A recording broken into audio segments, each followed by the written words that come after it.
The wisest person I ever met in my life, a third grade dropout. Wisest and dropout in the same sentence is rather oxymoronic, like jumbo shrimp.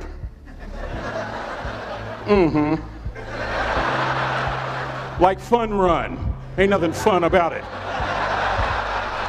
Like Microsoft Works, y'all don't hear me. I used to say like country music, but I've lived in Texas so long, I love country music now. I hunt, I fish, I have cowboy boots and cowboy, y'all, I'm a black neck redneck. Do you hear what I'm saying to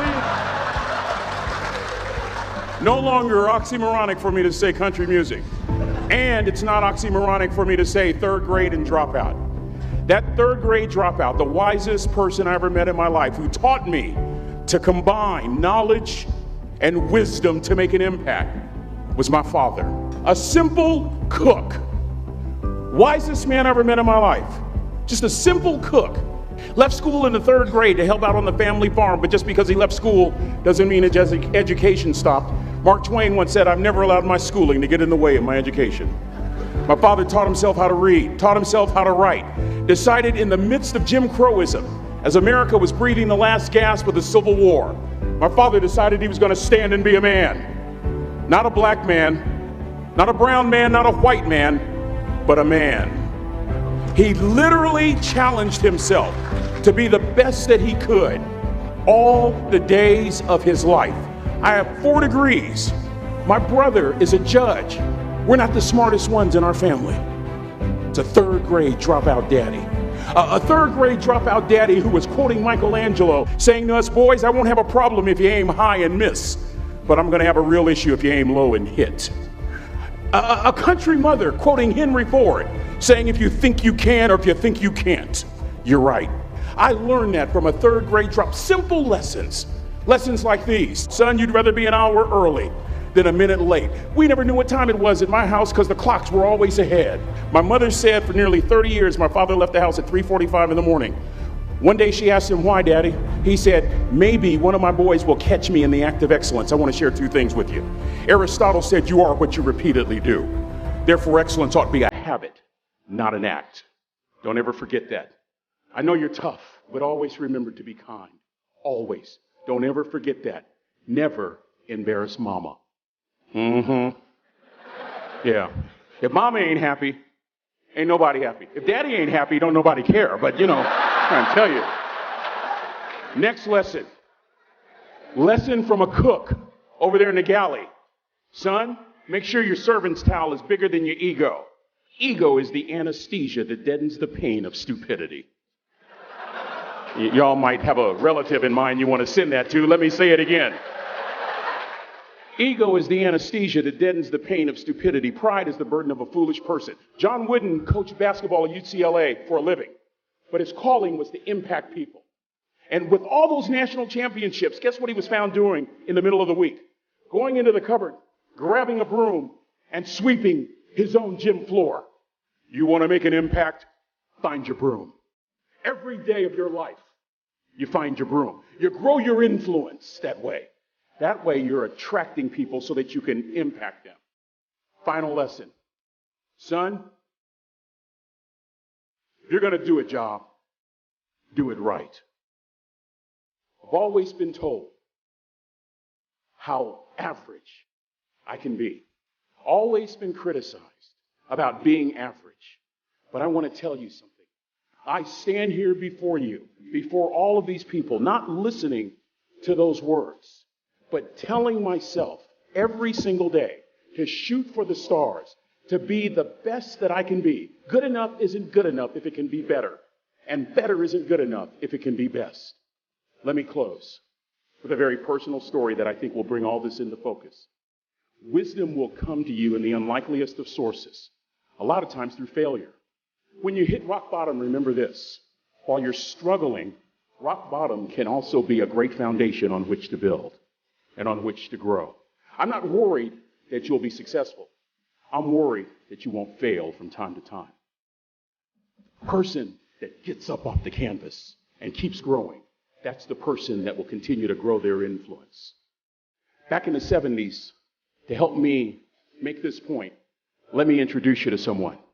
I met the finest woman I'd ever met in my life. Back in my day, we'd have called her a brick house. This woman was the finest woman I'd ever seen in my life. There's just one little problem. Back then, ladies didn't like big old linemen. The Blind Side hadn't come out yet. They like quarterbacks and running backs. We're at this dance, and I find out her name is Trina Williams from Lompoc, California. And we're all dancing, and we're just excited. And I decide in the middle of dancing with her that I would ask her for her phone number. Trina was the first one. Trina was the only woman in college who gave me her real telephone number. The next day, we walked to Baskin & Robbins ice cream parlor. My friends couldn't believe it. This has been 40 years ago, and my friends still can't believe it. We go on a second date, and a third date, and a fourth date. We drive from Chico to Vallejo so that she could meet my parents. My father meets her. My daddy, my hero, he meets her, pulls me to the side and says, "Is she psycho?" But anyway, we go together for a year, 2 years, 3 years, 4 years. By now, Trina's a senior in college. I'm still a freshman, but I'm working some things out. I'm so glad I graduated in 4 terms. Nixon, Ford, Carter, Reagan.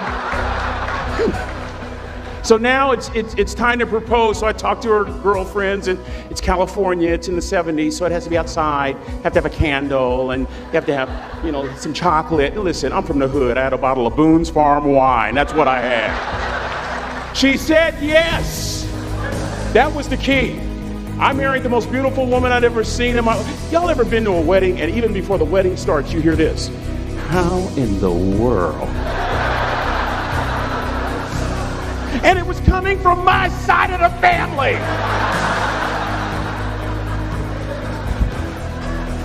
We get married, we have a few children, our lives are great. One day, Trina finds a lump in her left breast. Breast cancer. 6 years after that diagnosis, me and my 2 little boys walked up to Mommy's casket. And for 2 years, my heart didn't beat. If it wasn't for my faith in God, I wouldn't be standing here today. If it wasn't for those 2 little boys, there would have been no reason for which to go on. I was completely lost. That was rock bottom. You know what sustained me? The wisdom of a 3rd grade dropout. The wisdom of a simple cook. We're at the casket. I'd never seen my dad cry. But this time I saw my dad cry. That was his daughter. Trina was his daughter, not his daughter-in-law. And I'm right behind my father, about to see her for the last time on this earth. And my father shared 3 words with me that changed my life right there at the casket. It would be the last lesson he would ever teach me. He said, "Son, just stand. You keep standing. You keep standing, no matter how rough the sea, you keep standing." And I'm not talking about just water. You keep standing. No matter what, you don't give up. And as clearly as I'm talking to you today, these were some of her last words to me. She looked me in the eye and she said, "It doesn't matter to me any longer how long I live. What matters to me most is how I live." To ask y'all one question, a question that I was asked all my life by a 3rd grade dropout. How you living? How you living? Every day, ask yourself that question, how you living? Here's what a cook would suggest you to live this way. That you would not judge. That you would show up early. That you'd be kind. That you'd make sure that that servant's towel is huge and used. That if you're going to do something, you do it the right way. That cook would tell you this, that it's never wrong to do the right thing. That how you do anything is how you do everything. And in that way, you will grow your influence to make an impact. In that way, you will honor all those who have gone before you, who have invested in you. Look in those unlikeliest places for wisdom. Enhance your life every day by seeking that wisdom and asking yourself every night, how am I living? May God richly bless y'all. Thank you for having me.